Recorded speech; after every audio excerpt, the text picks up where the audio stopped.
በስመ አብ ወወልድ ወመንፈስ ቅዱስ አሐዱ አምላክ አሜን። ውድ የኢትዮጵያ ኦርቶዶክስ ተዋሕዶ ልጆች በልዑል እግዚአብሔር ፍጹም ሰላም እንደምንቆያችሁን አሜን። የእግዚአብሔር ስም ከአጽናፈ ዓለም እስከ አጽናፈ ዓለም የተመሰገነ ይሁን። የእናቱ የእመቤታችን የቅድስት ድንግል ማርያም አማላጅነት ምልጃ ሁላችን ጋር ይሁን። ከዚህ በፊት በነበረን ፕሮግራም ላይ ከአምስት ያልተናነሱ አፕሊኬሽኖችን ተመልክተን ነበረ።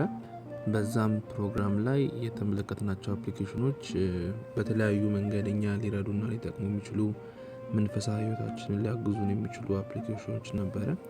እግዚአብሔር በፈቀደልን ደግሞ ዛሬ አንድ መልካም የሆነ አፕሊኬሽን ይዤላችሁ መጥቻለሁ። አማሃሪክ ባይብል ይባላል እና እሱን አፕሊኬሽን ከአፕሊኬሽን ስቶር ላይ ዳውንሎድ አድርጋችሁ መጠቀም ትችላላችሁ። በውስጡ ያሉትን ስራዎችና የተለያዩ ተግባራት አብረን ከፍተን እንመለከተዋለን። እግዚአብሔር በስራችን በምግባራችን አብሮን ይሁን።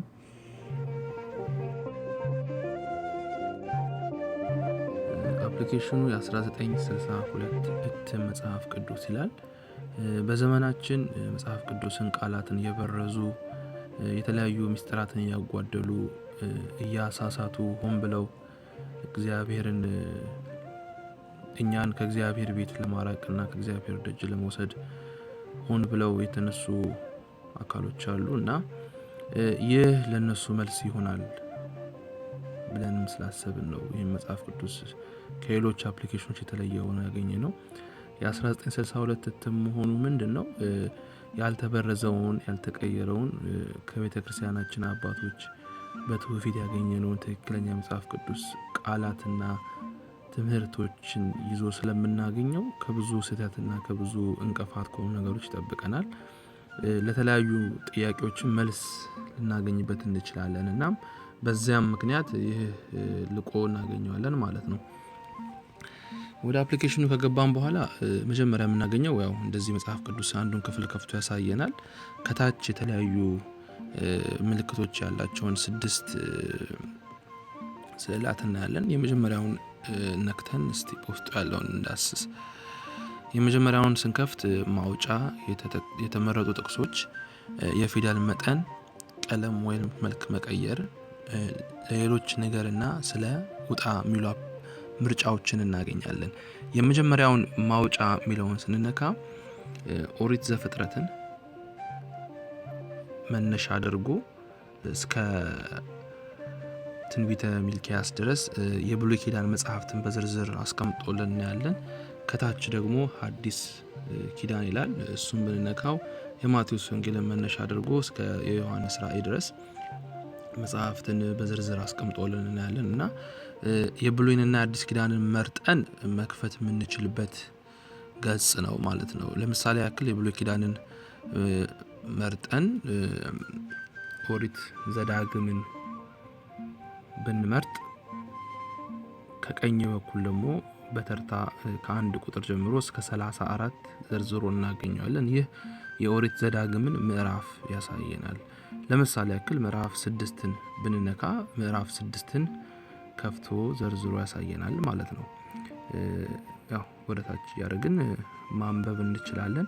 ከዛ በኋላ ኦሪት ዘዳግም ምዕራፍ 6 እንደጨረስን ወደ ኋላ ተመልሰን እንደቀድሙ ማድረግ አይጠበቅብንም። ወደሚቀጥለው ምዕራፍ ለመሄድ ከላይ የተቀመጠልን ወደ ጎን ምልክት ብንነካ ወደ 7 ይቀጥላል። ወደ 8 ወደ 9 እያለ ምዕራፎችን መለወጥ ይረዳናል ማለት ነው።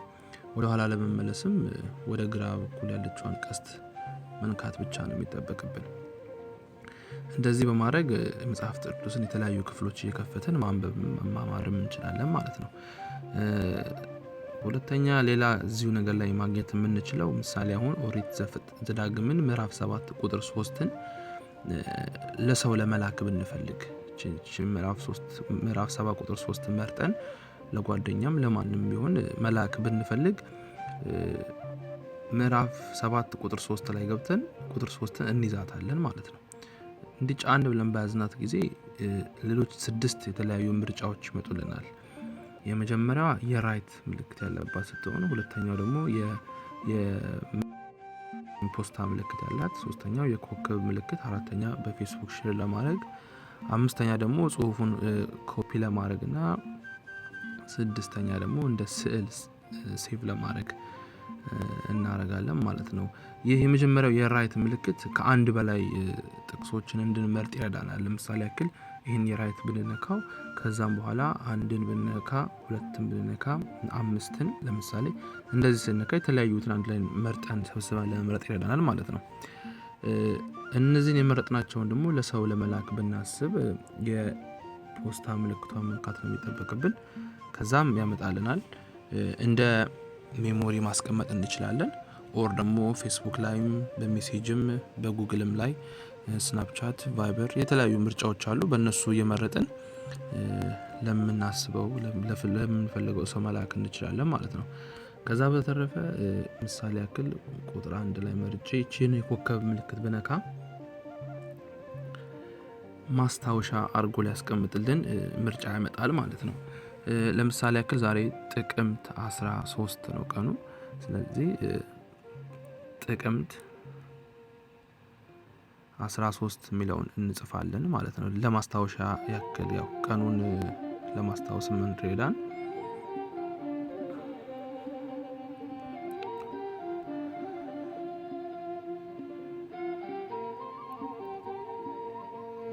ከዛም ከታች የዜሮ ቁጥር ምልክት ብንነካ ቁጥሮች ይዘረዘሩናል። 13 ኦኬ። እዚህ ጋር መሃል ላይ ክፍተትን ብናስቀምጥ መልካም። እንዲህ ካደረግን በኋላ ሴቭ የሚለውን መንካት ነው። ሴቭ ያደረግልናል ማለት ነው። ቡክ ማርክ ተደረገ። ከዛ በኋላ ሌላ ጊዜ መጽሐፍ ቅዱስ ላይ ከፍተን ይህን ቦታ ጋር ብንደርስ ምልክት ያሳየናል። ማስታወሻ ይላል፣ ጥቅምት 13 ይላል። ይህንን በኋላ ምን ጋር ከፍተን እንደምናየው እናሳያችኋለን። ይህ አንዱ ክፍል ነው። ከዛ በተረፈ ምሳሌ ቁጥር 4 ተመርጬ ፌስቡክ ብነካ ያው ፌስቡክ አፕሊኬሽን ላይ ገባና እንደ ስታተስ መለጠፍ እንችላለን ማለት ነው። ከፌስቡክ ቀጥሎ የኮፒ ምልክት አለች። እሷን ብንነካ ደግሞ ኮፒ ያደርግልናል። ከዛ ሜሴጅ ላይም ሌላም ቦታ ላይ ሄዶ ፔስት አድርጎ መጠቀም ይቻላል ማለት ነው። የመጨረሻው የስዕል ምልክት ነውና እሱን ብንነካ 6 ምርጫዎችን ያመጣልናል። እነሱም ብርሃንና 1፣ ብርሃንና 2፣ አረንጓዴ፣ ወተት፣ ዳመናና ግራጫ እያለ ከነዚህ መካከል ብርሃንና 2ን ብነካ የመረጥናትን ጥቅስ በስዕል መልኩ ያስቀምጥልናል ማለት ነው። ይህንን ሴቭ አድርገን በኋላ እንደ ባክግራውንድም እንደ ፒክቸርም መጠቀም እንችላለን ማለት ነው። ይህ አንድን ጥቅስ ይዞ ሴቭም የተለያዩ ኦፕሽኖችን ለመጠቀም ይሄዳል ማለት ነው። ከዛ በተረፈ ቅድም ያልኳችሁ 3 መስመሮች አሉ። ከ3ቱ መስመሮች አጠገብ የሰዓት ምልክት አለች። እቺን የሰዓት ምልክት ብንነካ ቀደም ብዬ የከፈትኳቸው ቦታዎች አሉ። አሁን ደግሞ ከናንተ ጋር እንደከፈትነውም ኦሪት ዘዳግምን ምዕራፍ 6፣ ምዕራፍ 9፣ ምዕራፍ 8፣ ምዕራፍ 7 ያደረግን ከግራ ወደ ቀኝ ተመላለስን ስናየው ነበርና እስካሁን የከፈትናቸውን የአፕሊኬሽን ማለት በአፕሊኬሽኑ ከከፈትን በኋላ የከፈትናቸው የመጽሐፍ ቅዱስ የመጽሐፍት ክፍልን በዝርዝር ያስቀምጥልናል ማለት ነው። በቅርቡ የተነበቡ የሚለው ስር ከዛ በኋላ ከዚህ ሰዓት አጠገብ ደግሞ ፎልደር ምልክት አለች። የፎልደሯን ምልክት ብንገባም ያው ቅድም እንደዘረዘር ነው እንደ ማውጫ ባጭሩ ማውጫ የሚለውን ለማግኘት ይረዳናል ማለት ነው። እዚህ ጋር 3 መስመራት አሉ ብያለሁ። ማውጫ የሚለውን ከመረጥን በኋላ የተመረጡ ጥቅሶች የሚል ደግሞ እናገኛለን። የኮከብ ምልክት ማለት ነው።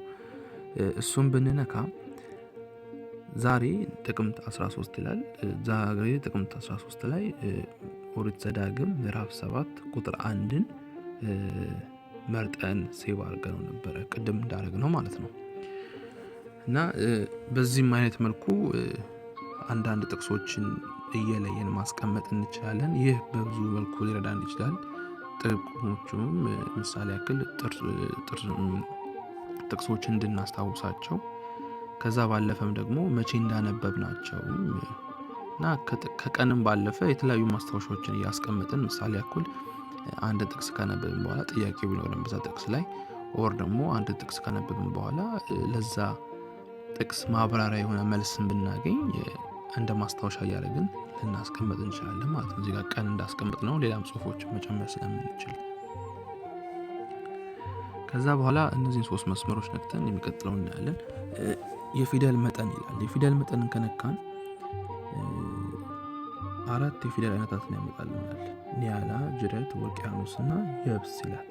አሁን ለምሳሌ ያክል የብስ ነው ያለው እኔ ወደ ኒያላ እንቀይረው የፊደል መጠን የሚለው ጽሁፍ ተለውጦ እናየዋለን በየጽሁፉ አይነት ማለት ነው።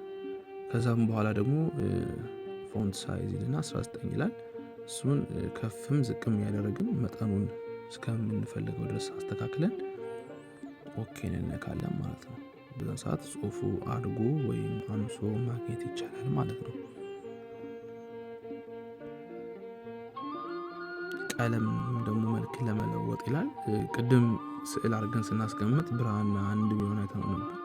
ብራና 2 ቢሆን አይተነው ነበር። በቀላሉ ወተት፣ ዳመና፣ ለማታ ማንበብ ብዙ ምርጫዎች አሉ። በዚህ መካከል አሁን ለምሳሌ ማታ ለማንበብ የሚለውን ብናደርገው ማታ ላይ እንዲነበበን ሆኖ ይቀመጥልናል ማለት ነው። ወደ ብራና 1 ብንለውጠው በዚህ አይነት መልኩ ያስቀምጥልናል ማለት ነው። ከዛ በተረፈ እዚህ አፕሊኬሽን ላይ የማጉያ መነጽር የምትመስል ምልክት አለች። እሷን ብንነካ መፈለጊያ ይለናል። ይህ አፕሊኬሽን በጣም ትልቅና በጣም ወሳኝ ጥቅም ይሰጣሉ ብዬ ከማምንባቸው ክፍሎቹ መካከል አንዱ ይህ ነው። ማለትም በመጽሐፍ ቅዱስ ላይ የምንሰማውን ነገር ኦር ደግሞ ሰምተንም ቢሆን ማወቅ የምንፈልገው ነገር የረሳነው ቦታ ካለ በመዝሙራት ላይ፣ በትምህርቶች ላይ ወይም ደግሞ ከሰው ጋር ስንነጋገር አንዳንድ ጥቅሶችን ሰምተን ከሆነ ፈልገን ማግኘት የምንችልበት ምርጫ ነው። ለምሳሌ ያክል እዚህ ጋር አንድ የመጽሐፍ ቅዱስ ክፍል ሁሉ በእርሱ ሆነ የሚለውን ሰርች ማድረግ ብንሞክር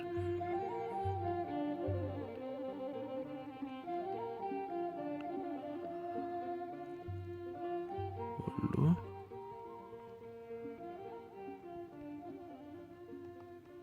በእርሱ ሆነ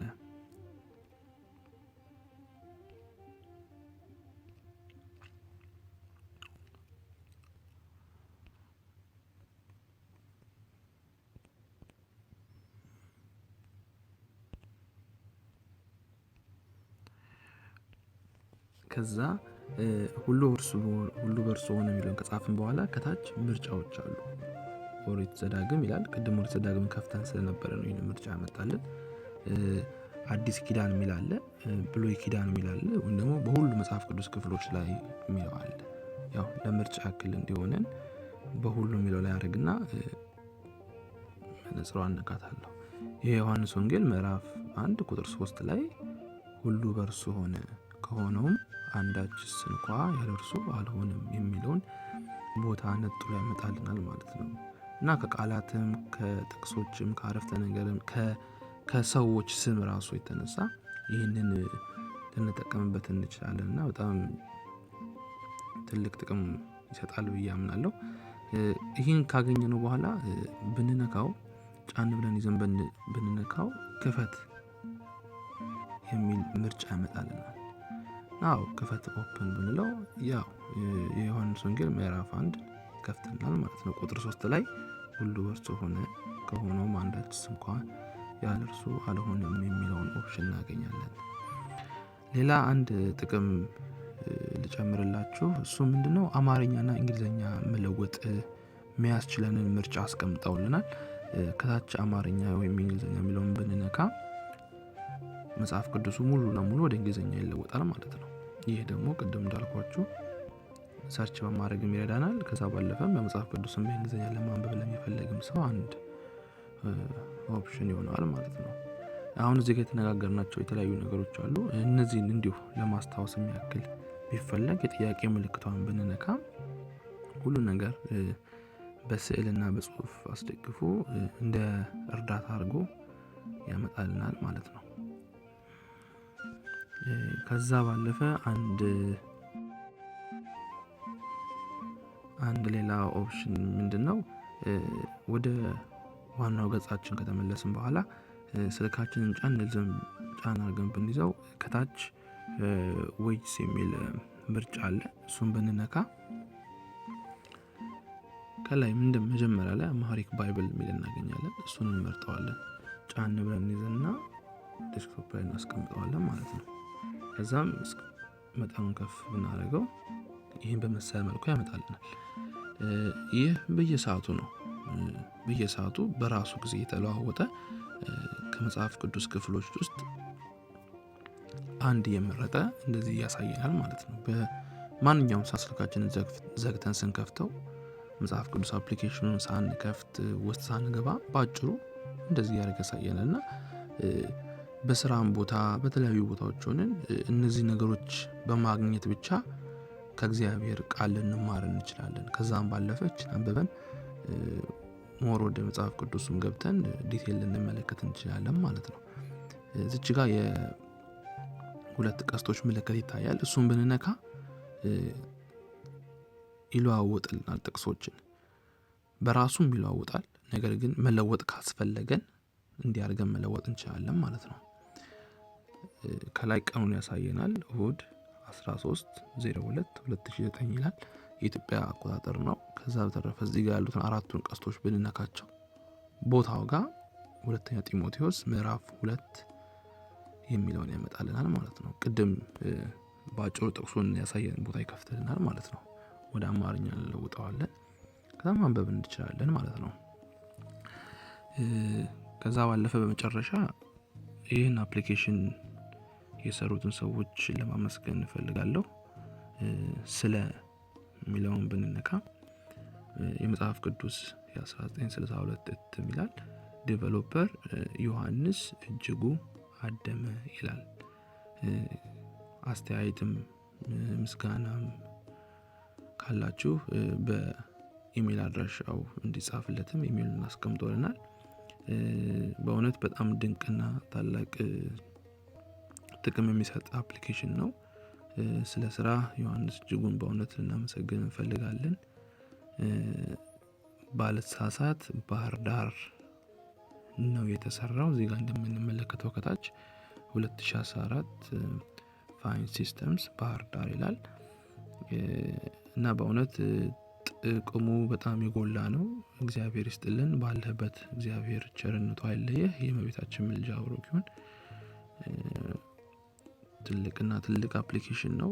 እኔ ብዙ ጥቅም አግኝቼበታለሁ። ከማንበብም ባለፈ ለሰዎችም በመላክ በመማርም በማስተማርም ረድቶኛልና እናንተንም እግዚአብሔር እንዲረዳችሁ ቸርነቱ አይለየን። የዛሬው ፕሮግራማችን በዚህ ይጠናቀቃል። በሌላ ጊዜ እስከምንገናኝ ድረስ የእግዚአብሔር ቸርነቱ የማምላክ የኪዳነ ምሕረት ምልጃዋ ከሁላችን ጋር ይሁን። ወስብሐት ለእግዚአብሔር ወወላዲቱ ድንግል ወለመስቀሉ ክቡር። ይቆየን።